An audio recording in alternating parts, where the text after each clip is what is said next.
Aitäh, Trivi.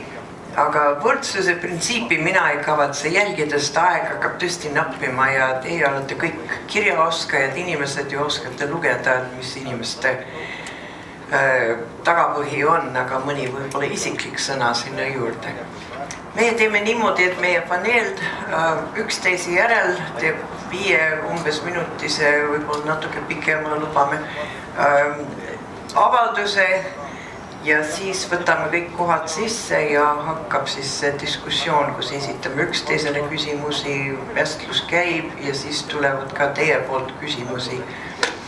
Ma ütleksin lihtsalt nii palju lisaks selle võrdsuse printsiibi alusel, et mina isiklikult tulen niisugusest seisukohast, et kui olen 10-aastane, siis minu silmad ja minu süda avanes tänu Ungari ülestõusule. See oli minu jaoks, nagu inglise keeles öeldakse, minu elus üks defining moment, üks selge pöördeline punkt, kus mina lapsena olin nii mõjutatud sellest, et inimesed olid valmis võitlema vabaduse eest, et see on mõjutanud mu elu tänase päevani.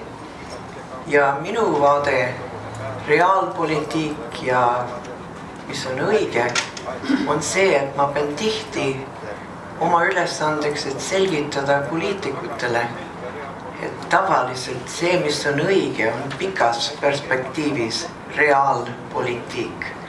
See, mis lõpuks töötab. Do the right thing. You'll surprise your enemies and you'll make your friends happy. Et tee õiget asja.